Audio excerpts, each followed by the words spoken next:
This is Cerebral Cinema. Movies of the mind. The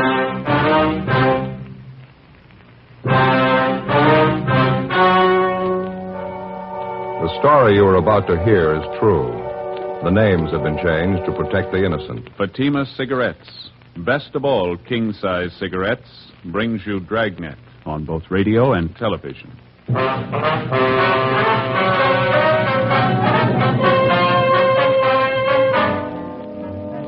You're a detective sergeant. You're assigned to homicide, special detail. There are rumors of an impending war between juvenile gangs in your city. Reportedly, members of both gangs are well supplied with homemade weapons. You don't know when the fighting will break out. You don't know where. Your job? Stop it.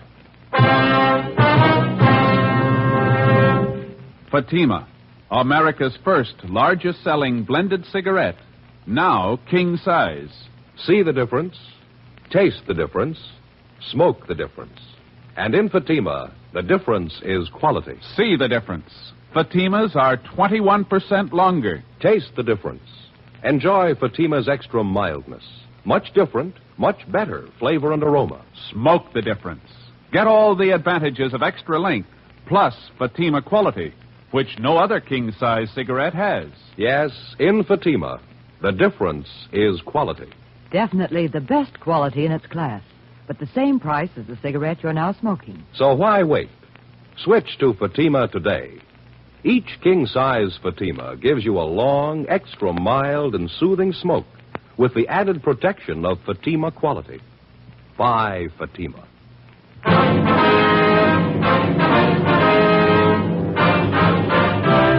Dragnet, the documented drama of an actual crime.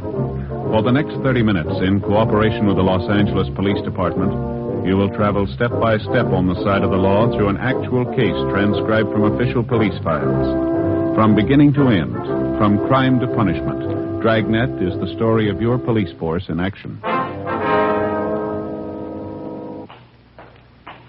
It was Tuesday, October 14th. It was cloudy in Los Angeles. We were working a special detail out of Homicide Division. My partner's Ed Jacobs. The boss is Captain Lorman. My name's Friday. It was 1:18 p.m. when I got to 2015 East 1st Street, the second floor. Big Juvenile Division. Joe? Hi. What'd you find out? Nothing yet. Gardner had to go next door. He'll be back in a minute. Give us a rundown on the thing. Friday, Ed. Hi, Gardner. Hi, how you doing? Good to see you. How are things going downtown? Oh, not bad. A little slow. Here, you got problems. Lots of them. Captain brief you on any of it? No, he told us to check with you. You'd fill us in. Said maybe you could use some help. All we can get. We're sitting on top of a bomb out here. We don't know when it's going to go off. What's the pitch, Gardner? Juvenile gangs, 5 of them this time. The way we get it, they're ready for trouble, all of them. High school kids? Most of them. Some of them are in junior high. Well, how come 5 gangs? What are they planning, a free-for-all? It's a long story. They've been building up to this thing for months, all East Side kids. We hear it's supposed to be an open war. Mm-hmm. Here's a list of the different gangs involved. Thanks. You can see there, same crowds we've been riding herd on for the last couple of years. Uh-huh. We've got the Purple Heart Gang, the Blue Devils, the Apaches, Happy Valley, Rose Hill.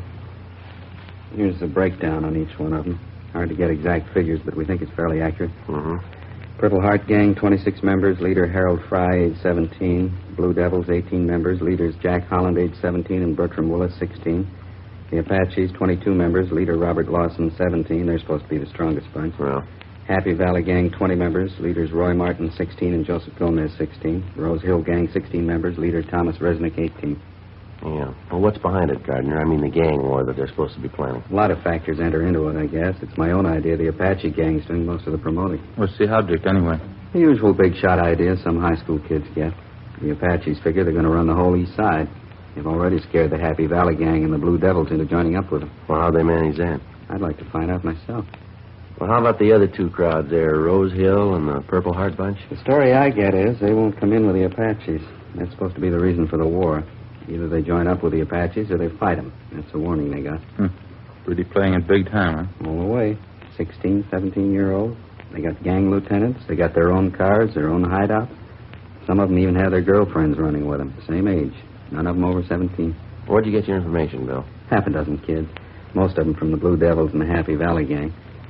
They were mixed up in a couple of after-school fights in Hollenbeck Park. The stories they gave us are enough to curl your hair. Yeah, how do you mean? About the big war they're going to have. One of the girls we picked up gave us most of it. 15-year-old. Says her boyfriend's one of the big shots with the Blue Devil. What'd she have to say? Talked about it like it was some kind of a game they were playing. Yeah. Said the Rose Hill and the Purple Heart gangs were teaming up so they could stand up against the other three. They've been getting ready for the war for 6 weeks. They're really organized. I don't get it. Who's doing the organizing? Who's promoting it? I got an idea about that. We'll get to it in a minute. Take a look at these over here. Yeah. Samples of the different weapons the gangs are getting together for the big fight. Crazy kids. Brass knuckles. Homemade saps, all kinds. And what's this here, Gardner? Have a look. Homemade stiletto. Good 6-inch blade. Kids are supposed to have dozens of them. Another one here. Look at this. Ice pick. Anything you can think of, you name it, we got it. It's going to be wholesale murder if we can't find a way to stop it. You been able to figure what the real trouble is, Bill? I got an idea, yeah. You asked about the gangs teaming up a minute ago. Yeah. We figure we got a young Hitler on our hands. A kid by the name of Robert Lawson. He's supposed to be the ringleader of the Apache gang. Moved in about a year ago from the Middle West. How much you know about him? Wrote a letter to the city he originally came from. Nothing but trouble back there. Bad juvenile record. We've talked to the boy a couple of times. His parents, too. Didn't do much good. Never had enough to file a petition on him and bring him to the attention of the juvenile court. We know he's responsible for a lot of the trouble we got, but he always has some other kid do it for him. Never does it himself. You think he's responsible for working up the gang war ideas, eh? We figure he's our biggest problem. We've tried everything to reach the Lawson kid and settle him down. Checked with the teachers at his school, the principal, vice principal. They can't handle him. They figure on expelling him if he doesn't straighten up. Well, how about the other youngsters in these gangs? I mean, besides this Lawson boy here. We've got notifications out for them and their parents. They're supposed to be in here tomorrow night, 7:30. Maybe we can break Lawson's hold on these kids. Sure got me. What's the matter with this Lawson boy's parents? Don't they know what's going on? Can't they control him? Well, we tried to talk to the parents. They think we're wrong. They're proud of the kid. He's got a high IQ. They think he's a natural-born leader. Oh, sure. Yeah. The mother says people just don't understand the boy. Or maybe you should have told him. Huh? San Quentin's full of people we don't understand. The following night, Wednesday, October 15th, the members and ringleaders of the various juvenile gangs, along with their parents, showed up at Hollenbeck Juvenile Division as requested. In questioning each of the youngsters, we definitely confirmed the reports we had of the impending gang war. The interviews also revealed that if and when the fighting did start, it would be more serious than we at first figured. For one thing, there were more youngsters involved than we thought. The gangs had been recruiting new members by the dozen in preparation for the street fights. For another thing, we found out the teenagers weren't carrying around 8-inch knives and brass knuckles just for show. If fighting started, they were ready and willing to use them. We weren't sure how much we could count on it, but after interviewing the parents and advising them how serious the situation was, they promised their full cooperation. Most of them agreed they'd maintain strict check on their youngsters and keep them out of all neighborhood gang activities. Some of the parents took a resentful attitude. They insisted the gangs were harmless. They accused us of picking on the youngsters. A few of the parents didn't even show up at the meeting. Among these were the parents of 17-year-old Robert Lawson, the boy who seemed to be promoting most of the trouble. The following morning, my partner Ed Jacobs and I drove out to his home and we talked with his mother. She was friendly but not too cooperative. I don't know how you say that, Sergeant. I appreciate you worrying about my boy, but I'm sure it's not as bad as you think. I don't mean to contradict you, Mrs. Lawson, but I'm afraid it is a lot worse than you'd think. It's what the other officers said, too, but you really don't have any proof, do you? I mean, a few idle rumors. You certainly can't accuse Robert on that basis. We're not accusing Robert of anything, ma'am. It's not the point. What we're trying to do is to head off the trouble before it starts. You were living in the Middle West before you came to Los Angeles, that right, ma'am? Yes, that's right, Nebraska. Well, wasn't your boy in some kind of trouble back there? Yes, but it didn't amount to anything. Could have been avoided so easily. They just didn't understand Robert. That was the whole trouble. Is he an only child, ma'am? Yes, just Robert. But he's not spoiled. I know it's a great temptation with an only child, but we didn't spoil him. Robert just isn't like that. You allow him quite a bit of freedom, do you, ma'am? I mean, does he go out at night very often? Well, he is 17 years old, going on 18. Yes, my husband and I allow him to go out as often as he likes, as long as he keeps up with his studies. Robert's always done very well. Always tops in his class. Do you know where he spends his time when he goes out at night? He's usually down at the gym or at the library. You know that for a fact, do you? I trust Robert, if that's what you mean. If he tells me that's where he's going, I believe him. The mother can't believe her own son. Who can she believe? How about the company your boy keeps? You know any of his friends, Mrs. Lawson? Few, yes. There's the Miller boy and Jack Holland. They seem to be fine boys. Miller and Holland? Yes. There doesn't seem to be anything wrong with them. Well, there is, ma'am. What? Both of them have juvenile records. Both of them belong to your son's gang. Really, Sergeant, how can you say that? It isn't fair. Wouldn't it be better to try and understand these boys instead of picking on them, persecuting them? I don't know how we're going to make you understand, Mrs. Lawson. We're not picking on them. We're not persecuting them. We know there's a gang problem. We know your boy's one of those at the bottom of it. If something isn't done, there's going to be trouble. If we're going to stop it before it begins, we're going to have your help. I'm perfectly willing to cooperate. You know that. That must be Robert now. Excuse me. Robert? Bob, is that you? Yeah? Would you come in here a minute, Bob? We're in the living room. Yeah? What do you want? These are police officers, Bobby. This is Sergeant Friday.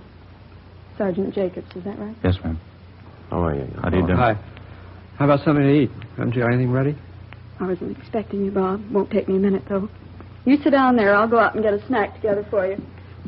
Can I fix you a sandwich, officer? A cup of coffee? No, thank you. No, Thanks very much. Won't be a minute, Bob. We were just talking about you when you came in. What's it about, Sergeant? You want to see me, or do you just want to talk to my mother? As long as you're here, we'd like to talk to both of you, Bob. I got to take off pretty fast. Just came home to get something to eat. What's it about? It's about Geronimo. That's the gang's code word for the war you're setting up, isn't it? I don't know what you're talking about. Your gang, Bob, the Apaches. We talked to half a dozen of them last night down at the juvenile division. Is that right? Now, look, son, we've got the names of everybody in your gang. We know the whole setup. You go ahead with your idea, and you're going to buy a lot of trouble. A couple of cops were here last week. They said the same thing. I don't know any more about it now than I did then. Honest. What's the pitch anyway? You know what the pitch is, youngster. I don't, honest. You're trying to say I'm in a gang, is that it? You're in it up to your neck, son. Now, why don't you come off it? We've got you pegged and everybody that runs with you. That includes the girlfriends you got in the gang. You're not fooling anybody. You must be a little crazy. I'm not in any gang. I never even heard of one around here. Now, you listen to me, boy. You can take this as a warning or a piece of advice, either way. You and your friends keep on playing punk gangsters, and we're going to lean on you. You understand? What is this? Trying to scare me? If it'll make you change your mind, yeah. If this street war comes off, there's going to be big trouble. What do you think's going to happen when 200 kids tangle in a fight with knives and brass knuckles? Now, use your head. Here you are, Bob. Nice milk, nice bowl of hot soup. Bacon and tomato sandwiches. You always make the soup too hot. Oh, I didn't mean to. Let it cool off for a minute, then. Bob has to eat and hurry along upstairs. Is there anything else you wanted to talk to him about? No, I think you've heard everything we have to say. I wish you'd think it over, Mrs. Lawson. You too, Bob. Nothing to think over. They're trying to say I'm in a gang. They think I'm the leader. You told them, didn't you, son? Sure. They don't believe me. I wish I could make you understand, Sergeant. He's not a gang leader. Robert's telling the truth. Afraid he isn't, ma'am. Well, he is. I know he is. I mean, after all, he's my son. I'm in a position to know him better than you do. Yes, ma'am. If he was lying, I'd know it. I wish I could make you understand. Mother's the only one who really knows her boy. I know Robert's telling the truth. Aren't you, Robert? Robert? Huh? That's so, isn't it? You're telling the truth, aren't you? Sure. How about some more soup? Before we left the house, we tried again to talk to Robert Lawson and his mother, but it was no use. She believed every word he said, and he apparently refused to believe the possible consequences of the war he was planning for his gang of juveniles. We drove downtown and had an interview with the boy's father at his work. He was even less cooperative. He took on a belligerent attitude, accused us of persecuting his son, and ordered us out of the office. Along with Sergeant Bill Gardner and Frank Kerber, we spent the rest of the afternoon and most of the following day checking with parents of youngsters who had been recently recruited into one of the various East Side gangs. Most of them were cooperative.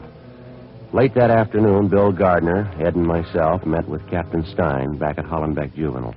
Strict curfew all over the area. We can start tonight. What do you figure, just on the weekends? Every night. Sunday to Sunday. I'll get some more men in to help out. Every youngster out in the street after 10 o'clock gets stopped. Mm-hmm. Every one of them caught with knives, saps, brass knuckles, or anything like them, they're going to be pulled in and filed on. No exceptions. Be a lot safer in custody than mixing it in a gang fight. Well, a lot of help. Might teach some of the parents a lesson anyway. Huh? Yeah. Excuse me. Juvenile Division, Stein. Where was that? When? Yeah, right away. Let's hustle at Evergreen Avenue out near the cemetery. Yeah, what is it? Curfew was a good idea. We got it too late. Huh? Gang war, it's already started. Before we left the office, we had communications notify all J cars on the special detail to proceed at once to the scene of the Major 415 call. 10 cars were ordered to cruise the area surrounding the actual scene of the fight and to pick up any and all members of the juvenile gangs who showed any evidence of having been in the fight or had in their possession any deadly weapon. Captain Stein, Bill Gardner, Ed, and myself left the office on a Code 3 and drove out to the scene of the gang fight. When we got there, all the J cars and 3 radio crews had the area blocked off. An ambulance crew was treating more than a dozen youngsters who'd been injured during the fight. One of the youngsters had a lacerated eye. He'd been blinded. Most of the other victims would carry scars for the rest of their lives. The juveniles who'd taken part in the battle and who'd been lucky enough to escape without serious injury were being loaded into the J cars and the radio cars. They were to be removed to juvenile headquarters at 1335 Georgia Street for further investigation. Together with Bill Gardner and Frank Kerber, Ed and I began covering the area, collecting dozens of homemade weapons used in the gang fight. They'd be turned over to Pete Brown, Hollenbeck Juvenile, to be booked as evidence. Joe? Yeah, Ed. Come here a minute. Over here. Yeah. Have a look. Piece of chain, bloodstains on it. Lousy. How vicious can it get? Come on. All right. Across the street there, the car in the driveway. Oh, yeah. Help him. He's hurt. Somebody help him, Bobby. What's the trouble? Bobby, he was in the fight. One of the gang, they stabbed him. He's in the car. Come on. What is it, Joe? Take a look. The Lawson boy, huh? Yeah, knife in his chest. Want me to get the doctor? Yeah, call the coroner, too.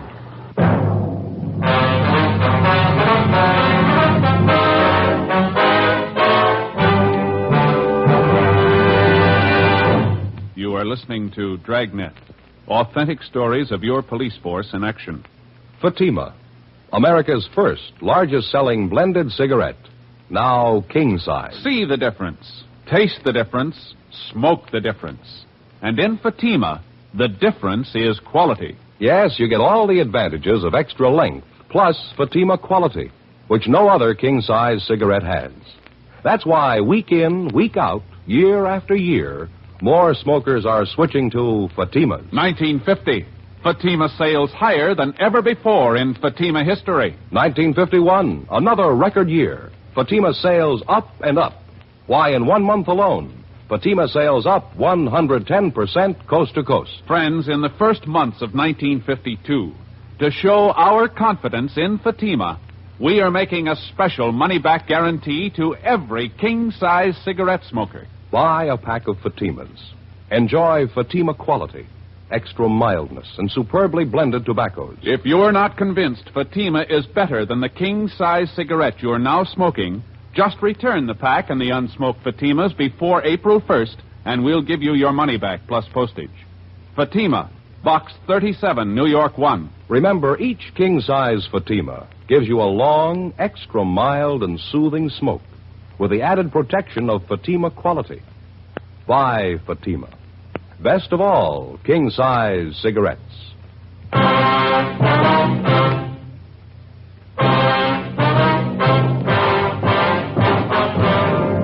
Thursday, October 16th, 5:35 p.m. After the discovery of Robert Lawson's body in the car parked in the driveway adjoining the cemetery grounds, Ed brought the doctor over from the ambulance. The 17-year-old Lawson boy was pronounced dead. The doctor made out the prescribed form and marked it DOA.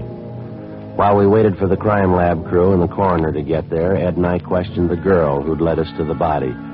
She identified herself as Ann Porter, age 16.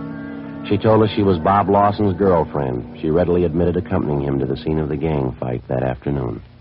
I knew what it was going to be like. I knew right then. I came closer. Bob told the kids to get ready.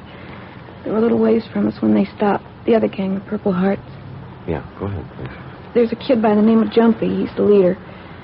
He stepped out in front of them and called to Bob. Called him a bad name, said bad things. This boy you called Jumpy, you know his real name, Ann? No, Jumpy's only his nickname. I know him when I see him, though. I can point him out. Well, what happened after he called Bob? I don't know. What? I don't know. I'm not sure. Everything seemed to happen at once. Bob swore at me, pushed me back, told me to get out of the way. Then he walked up to this kid, Jumpy, right in front of their whole gang. I screamed at Bob. I screamed at him not to. Why'd you scream? What'd you do? He had a chain under his coat. It was kind of a short whip-like. Bob had it doubled up. Yeah. When he went up to Jumpy, Bob had a cigarette in his mouth. He told Jumpy to light it for him. It's supposed to mean he's chicken if he does it. Jumpy laughed at him. Bob took out the chain, hit him across the face with it. Hit him with all his might. Mm-hmm. It knocked Jumpy down. He was laying on the sidewalk. His face was cut bad. Bob had the chain, kept hitting him with it. And somebody gave a yell, and both the gangs started fighting. Were you close to Bob Lawson most of the time? No, not first. There was a lot of yelling and kicking and fighting going on. I ran around and was looking for him. Finally saw Bob. I'm not sure it happened so fast. What happened then? I'm not sure. I thought I saw Jumpy pull a knife on Bob. Long and thin, maybe an ice pick. Yeah. Bobby was still hitting with the chain. It looked like Jumpy hit Bob in the chest with something right over the heart. Bobby stopped. Jumpy did it again. Bobby got white. He looked sick. He turned around and started to run. Well, what happened then? Bobby kept running. I knew he was hurt. I went after him. I saw him fall, but he got up. He kept running. Then one of the other gang grabbed me. They hit me. It's all right. We understand. I didn't find Bob until the fight was over. I heard the cops' cars coming, sirens, coming around from everywhere. I felt sick. I finally found Bob, though. He was laying in the back seat of the car, just laying there. And that's when you called out? Yes. I guess I knew it. As soon as I looked at him, dead white as a sheet. It ain't easy. Not when you find somebody dead, not somebody you love. All right, youngster. It'll be all right. It'll be all right. You're lying. You know that. It won't be all right. Take it easy, Ann. I loved Bob. Didn't you know that? When he graduated, the first thing we were going to get married. As soon as he got out of school, we'd be married. We'd be married. Ann? Ann? Yeah. How old are you? I'm 16. Why? Nothing. It happens to practically everybody. What? People seem to make a lot of mistakes when they're 16.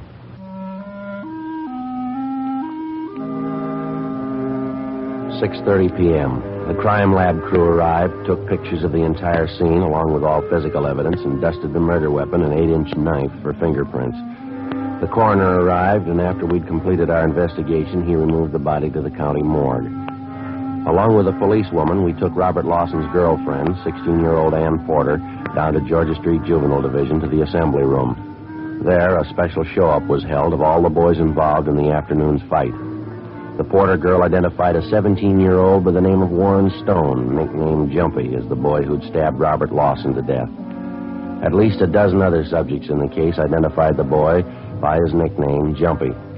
3 members of either gang involved in the fight declared in sworn statements that Warren Stone was the boy who'd attacked the Lawson boy with a homemade knife. Statements were taken from all concerned, and the ringleaders of the gangs were detained.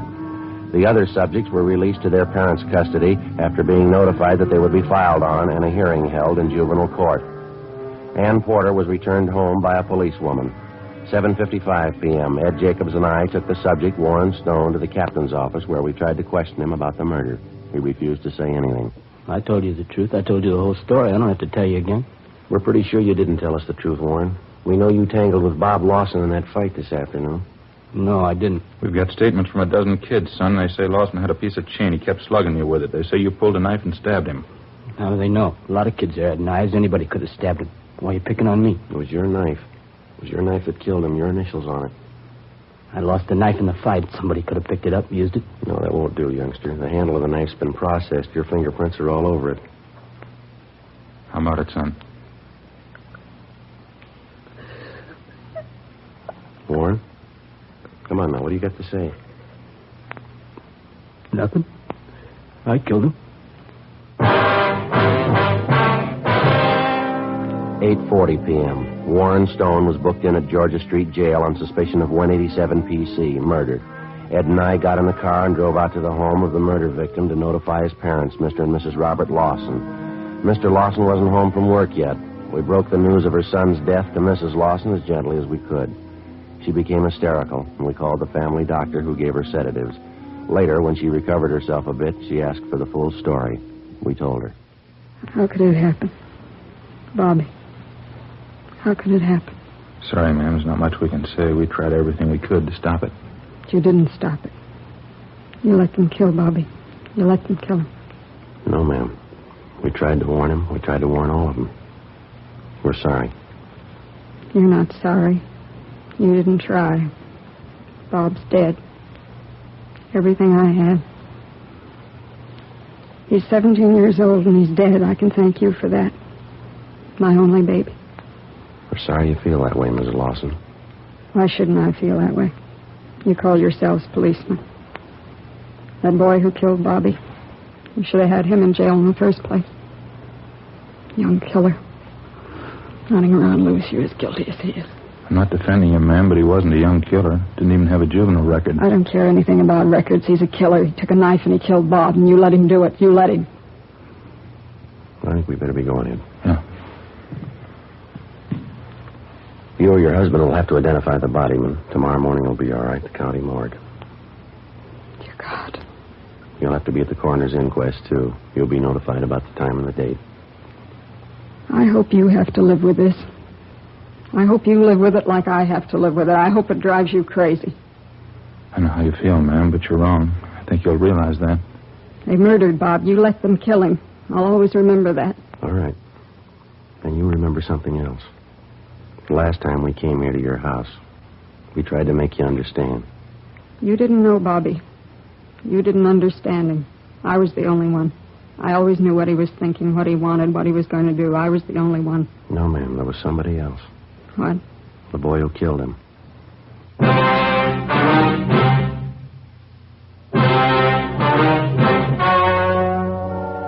The story you have just heard was true. The names were changed to protect the innocent. On November 7th, the hearing was held in Juvenile Court, Department 38, City and County of Los Angeles, State of California. In a moment, the results of that hearing. And now, here is our star, Jack Webb. Thank you, George Fenneman. Friends, just as a hobby, I've been collecting early jazz records, blues and two-beat music like Leon Bix Beiderbecke used to play, and of course just about everything Benny Goodman has done. I've always tried to build my collection on quality. Now, in my opinion, that's the only rule to follow in choosing a king-size cigarette. Choose for quality. Believe me, I know that's what you'll find in Fatima. I know because I smoke them. If you haven't, here's what I'd like you to do. Get a pack tomorrow and compare them. When you see the difference, taste the difference, and then smoke that difference, I'm convinced that you'll switch to Fatima. Because in Fatima, the difference is quality. Each king-size Fatima gives you a long, extra mild and soothing smoke with the added protection of Fatima quality. Next time, buy Fatima. Best of all, king-size cigarettes.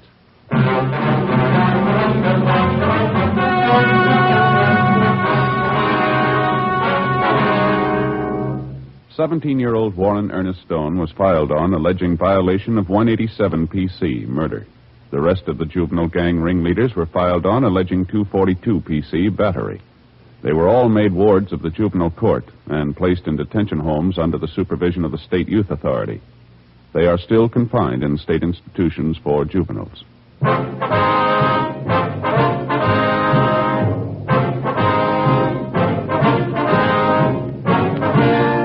You have just heard Dragnet, a series of authentic cases from official files.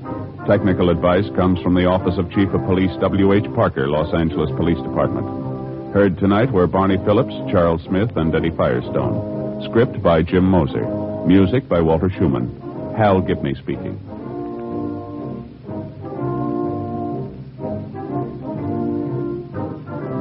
Fatima Cigarettes, best of all king-size cigarettes, has brought you Dragnet, transcribed from Los Angeles. Next, it's David Harding and Counter Spy on NBC.